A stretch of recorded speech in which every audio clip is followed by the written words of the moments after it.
Just hit the subscribe button, the red button, underneath this video over to the right, and that'll sign you up on my YouTube channel. And then you can hit the small bell icon, so a little bell will go off and tell you each time I've started to broadcast a new one. I hope you enjoy it. The United Nations has embarked on a bold new effort to take control of international immigration policies. Now, controlling immigration is one of the powers explicitly given to Congress by the United States Constitution. It actually says that Congress shall be in charge of that. And the UN is moving to take the power not only away from Congress, but away from the US government itself and from all national governments, and to give itself the power to control global immigration and migration to and fro. It's a compact that was signed by 193 nations, not including the United States. Thank you, President Trump.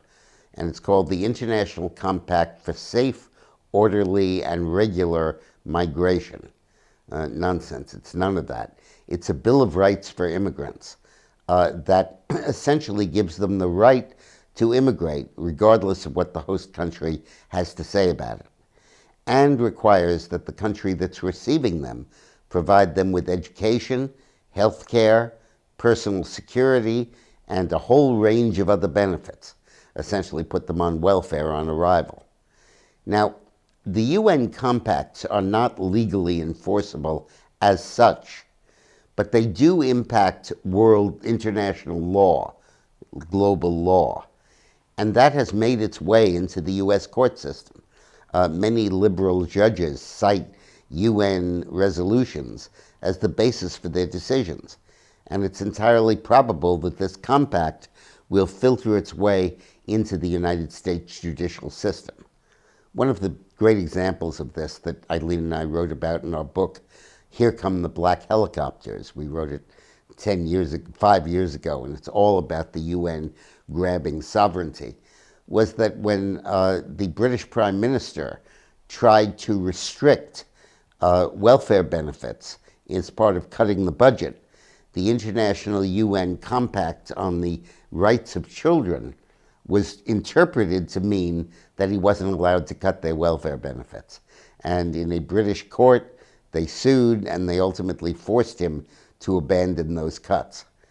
The ability of international law to seep into American law is very clear and is really a matter of judicial discretion.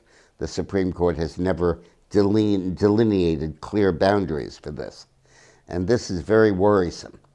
Basically, what the UN wants to do is to treat all immigration the same, whether it's I just want to go someplace else, or I'm coming because I can't make a living where I am, or I'm in fear for my life, or I want political asylum, or I'm a refugee from violence. All of that they want to treat in one category, and to give the immigrants really a right to demand entry into the host country.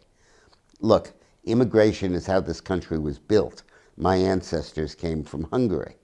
But for God's sakes, there are 7 billion people in the world, and about half of them probably want to come to America. And we can't accommodate that many people. And we can't let those idealists at the UN strip us of our sovereignty.